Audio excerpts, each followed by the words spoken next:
નમસ્કાર ગુજરાત, તમે જોઈ રહ્યા છો આજના ફટાફટ અને તાજા સમાચાર।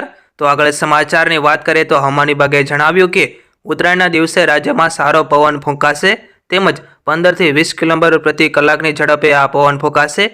સાથે જણાવીએ કે ઉત્તરથી પૂર્વ તરફ આ પવન ફૂંકાશે। જ્યારે તાપમાનની વાત કરીએ તો સૌથી વધુ ઠંડી અત્યારે નલિયામાં નોંધાઈ, જેમાં તાપમાન છે તે 6.4 ડિગ્રી નોંધાયું, જ્યારે અમદાવાદમાં 16.5 ડિગ્રી, ગાંધીનગરમાં 13.4 ડિગ્રી નોંધાયું છે। વધુમાં હવામાન વિભાગના અધિકારીએ કહ્યું કે આગામી 5 દિવસ વરસાદની કોઈ સંભાવના નથી, પરંતુ દર દિવસે તડકો પડી શકે છે। તો ગુજરાતીઓ માટે રાહતના સમાચાર આવ્યા, જેમાં અત્યારે રાજ્યમાં પેટ્રોલ ડીઝલના ભાવમાં ફરીવાર રાહત મળી। વાત કરીએ તો ઓઇલ માર્કેટિંગ કંપનીઓ અત્યારે નવા ભાવ જાહેર કર્યા, જે મુજબ અત્યારે પેટ્રોલ ડીઝલના ભાવમાં આપણા ગુજરાતમાં 56 પૈસાનો ઘટાડો નોંધાયો, જ્યારે પાડોશી રાજ્ય મધ્યપ્રદેશમાં પણ પેટ્રોલ 30 પૈસા અને ડીઝલ 28 પૈસા સસ્તું થયું। જોકે મહારાષ્ટ્રમાં પેટ્રોલ અને ડીઝલમાં 52 પૈસાનો વધારો નોંધવામાં આવ્યો છે। તો આપણને ખબર છે કે બનાસકાંઠા અત્યારે બટાકા ઉત્પાદનનું હબ કહેવાય છે। જોકે આ વર્ષે કે બટાકા પકાવતા ખેડૂતોને બેવડો નહીં પરંતુ 3 ગણો માર પડ્યો, જેમાં અત્યારે ખેડૂતોની હાલત કાફોડી કરી।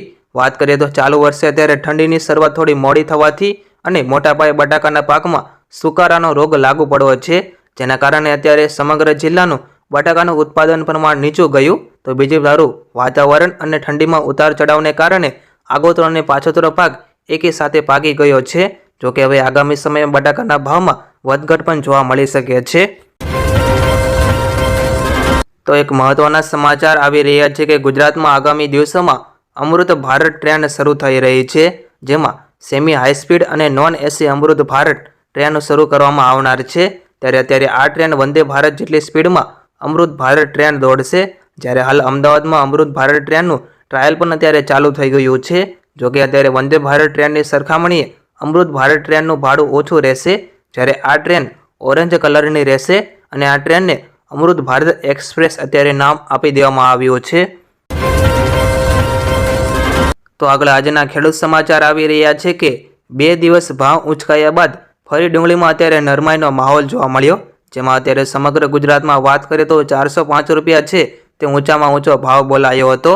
બીજું વાત કરીએ તો અત્યારે કપાસની બજાર એવરેજ જળવાઈ રહેલા ઊંચા ભાવમાં 30 રૂપિયાનો સુધારો થયો, જેમાં અત્યારે ઊંચો ભાવ સમગ્ર ગુજરાતમાં 1590 રૂપિયા બોલાયો, જ્યારે આગામી વર્ષે કપાસના વાવેતરમાં ઘટાડો થયા હોવાના પણ અત્યારે અહેવાલો સામે આવી રહ્યા છે।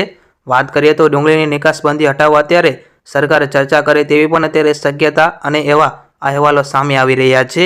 બીજી વાત કરીએ તો ઘઉંના ભાવની અંદર અત્યારે તેજી પકડાઈ શકે છે અને ભાવમાં ખૂબ જ વધારો જોવા મળી શકે છે। તો ગૃહિણીઓ માટે અત્યારે સારા સમાચાર આવી રહ્યા છે, જેમાં અત્યારે લોકોને 450 રૂપિયામાં ગેસનો સિલિન્ડર મળી શકે છે। વાત કરીએ તો બીપીએલ રેશન કાર્ડ ધારકોને હવે 450 રૂપિયામાં ગેસ સિલિન્ડરનો લાભ મળશે। જોકે તેની જાહેરાત આગામી ફેબ્રુઆરી મહિનામાં રજૂ થનાર બજેટમાં કરવામાં આવશે। જ્યારે વાત કરીએ તો ગુજરાતમાં અત્યારે ગેસનો બોટલ છે તે અત્યારે લોકોને 925 રૂપિયાની આસપાસ મળી રહ્યો છે। તો દોસ્તો બીજા સમાચારની વાત કરીએ તો રાજ્યમાં અત્યારે માર્ગ અકસ્માતોના બનાવો વધી રહ્યા છે।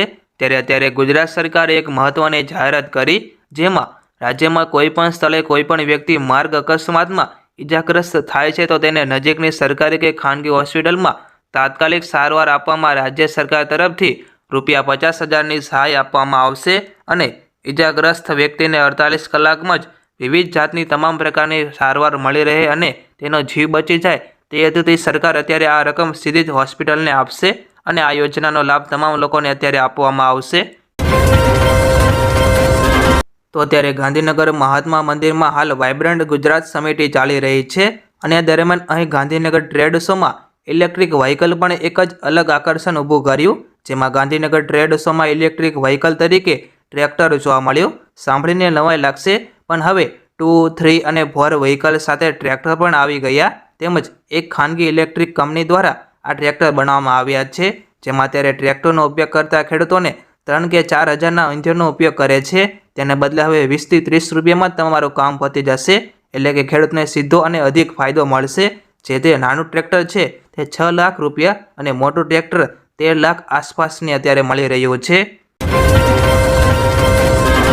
તો અત્યારે ઉત્તરાયણને હવે 2 દિવસ જ બાકી રહ્યા, ત્યારે ઉત્તરાયણના દિવસે અને વાસી ઉત્તરાયણના દિવસે એટલે કે 14 અને 15 જાન્યુઆરીએ મેટ્રો ટ્રેનના સમય ફ્રિકવન્સીમાં અત્યારે ઘટાડો કરવામાં આવ્યો।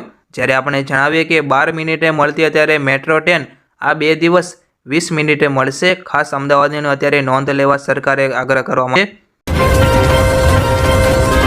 તો આપને ખબર જ છે કે વર્ષ 2015માં પ્રધાનમંત્રી સુરક્ષા વીમા યોજના શરૂ કરવામાં આવી હતી અને અગાઉ તેનું વાર્ષિક પ્રીમિયમ છે તે 12 રૂપિયા હતું, જે 1 જૂને 2022એ વધારીને 20 રૂપિયા કરવામાં આવ્યું। જ્યારે આ યોજનામાં તમને 2 લાખ રૂપિયાનું અકસ્માત વીમા કવચ મળશે અને જો તમારી ઉંમર 18 થી 70 વર્ષની વચ્ચે છે તો તમે આ સુરક્ષા વીમા યોજના ખરીદી શકો છો અને તે દર વર્ષે માત્ર 20 રૂપિયા ચૂકવીને 2 લાખ રૂપિયા સુધીનું કવરેજ આપે છે।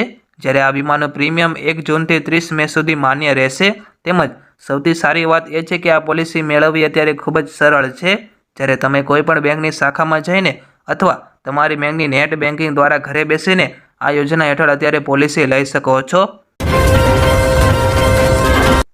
તો ગુજરાતીઓને ખાસ કરીને સુરતી લાલા માટે અત્યારે સૌથી મોટા ખુશીના સમાચાર સામે આવ્યા, જેમાં વાત આવી છે કે આ વર્ષે ઇન્દોરની સાથે સુરતે પણ સ્વચ્છ ક્ષેત્રમાં પ્રથમ નંબર મેળવ્યો। તાજેતરમાં અત્યારે સ્વચ્છતાના સર્વેક્ષણમાં ઇન્દોરે સતત 7મી વખત સૌથી સ્વચ્છ શહેરનું બિરુદ મેળવ્યું હતું। જોકે આ વખતે ઇન્દોરની સાથે સુરતને પણ સ્વચ્છ સર્વેક્ષણમાં પ્રથમ નંબર મળ્યો છે। સ્વચ્છતા પ્રત્યે તેની પ્રતિબદ્ધતા દર્શાવતા ઇન્દોરે સૌથી વધુ પોઈન્ટ સાથે રેન્કિંગમાં અત્યારે ટોચ ઉપર પણ આવી ગયું હતું, જ્યારે અત્યારે સુરત પણ અત્યારે ટોચ પર આવી ગયું છે। તો Gandhinagar vibrant Gujarat global summit 2024 દરમિયાન દ્વારકાને લઈને ગુજરાત સરકાર અને અક્ષર ટ્રાવેલ વચ્ચે નવા MOU થયા, જેમાં અત્યારે કરાર બાદ દ્વારકામાં હવે પ્રવાસીઓ ડોલ્ફિન નિહાળી શકે છે। તે માટેના અત્યારે પ્રયાસના ભાગરૂપે દ્વારકામાં હવે એક નવું નજરાણું પણ જોવા મળશે અને ટૂંક સમયમાં વિદેશની જેમ દ્વારકામાં ઓખા લોકો ડોલ્ફિન જોવા ક્રૂઝમાં જઈ શકશે। જ્યારે મરીન ક્રૂઝ ટુરિઝમ પ્રોજેક્ટ થકી પ્રક્રિયા થશે। એટલું જ નહીં, 20 કરોડ રૂપિયાના ખર્ચે 1.5 વર્ષની અંદર મેક ઇન ઇન્ડિયાના કોન્સેપ્ટ અને ડોલ્ફિન ક્રૂઝ પ્રોજેક્ટ તૈયાર પણ કરવામાં આવશે। તો દોસ્તો આપને ખબર છે કે ગુજરાત રાજ્યમાં અત્યારે ગરીબ પરિવારોની દીકરીઓના કલ્યાણ કુંવરબાઈનું મામેરી યોજના અત્યારે ચાલી રહી છે, જેમાં લગ્ન કરેલી દીકરીઓને DBT દ્વારા સીધી એમના બેંક ખાતામાં સહાય ચૂકવવામાં આવે છે। જેમાં કુંવરબાઈનું મામેરી યોજના SC વર્ગની કન્યાઓને તેમજ OBC વર્ગની કન્યાઓને તથા આર્થિક રીતે નબળા પરિવારોની દીકરીના લગ્ન કર્યા પછી આ લાભ આપવામાં આવે છે। જેમાં આ યોજનાના લાભાર્થી દીકરી દીઠ રૂપિયા 12,000 રૂપિયા જમા કરવામાં આવે છે। વાત કરીએ તો તારીખ 1/4/2021 પહેલાં લગ્ન કરેલા હોય તેવી કન્યાઓને 10,000 રૂપિયા સહાય, તેમજ 1/4/2021 પછી લગ્ન કરેલા હોય તેવી કન્યાઓને 12,000 રૂપિયા સહાય ચૂકવવામાં આવે છે। અને આ યોજનામાં વાર્ષિક આવક મર્યાદા પણ અત્યારે વધારવામાં આવી, જેમાં આવક મર્યાદાનું ધોરણ છે તે 6 લાખ અત્યારે નક્કી કરવામાં આવ્યું છે। વાત કરીએ તો રાજ્યમાં કમોસમી વરસાદના કારણે ખેડૂતોને નુકસાનીનો આંકડો હજુ સામે આવ્યો નથી અને આ વચ્ચે પતંગ ઉદ્યોગને નુકસાની થવાની શક્યતા જોવામાં આવી, જેમાં ખંભાતના કમોસમી વરસાદથી પતંગ ઉદ્યોગને મોટું નુકસાન થયા હોવાના દ્રશ્યો સામે આવ્યા, જેમાં અચાનક પડેલા વરસાદથી પતંગો પલળી ગયા છે, જેના કારણે દુકાન ઉપરાંત તંબુમાં રાખેલા પતંગ પણ પલળી ગયા। જ્યારે પતંગ વેપારીઓને મંદિરનો માર હજુ શાંત થયો નથી, ત્યાં પતંગના વેપારીઓને માવઠાનો માર પડ્યો, જ્યારે માત્ર ખંભાતથી જ પતંગના વેપારીઓને અંદાજે 10 લાખથી વધુનું નુકસાન થયું છે। તો દોસ્તો બીજા સમાચારની વાત કરીએ તો ઉત્તરાયણના તહેવારને હવે ગણતરીના દિવસો બાકી રહ્યા છે, ત્યારે અત્યારે પતંગ લૂંટવાની લહ્યામાં ધાબા ઉપરથી પડવાના તેમજ વાહન ચાલકોની દોરી વાગવાના અસંખ્ય કિસ્સાઓમાં લોકોને તાત્કાલિક સારવાર ન મળતા જીવ ગુમાવવો પડે છે। ત્યારે અત્યારે કોઈને જીવ ન ગુમાવવો પડે તે માટે ઇમરજન્સી 108 દ્વારા ઉત્તરાયણના તહેવારને લઈને તૈયારીઓ શરૂ કરવામાં આવી, જેમાં કુલ 800 રોડ એમ્બ્યુલન્સ, 2 બોટ એમ્બ્યુલન્સ અને 1 એર એમ્બ્યુલન્સ તૈયાર કરવામાં આવી। ત્યારે અત્યારે ઉત્તરાયણના તહેવાર દરમિયાન થતા અકસ્માતના કેસની વાત કરીએ તો ગત વર્ષ કરતાં અત્યારે ચાલુ વર્ષે અકસ્માતના કેસોમાં 26% વધારો નોંધવામાં આવ્યો છે।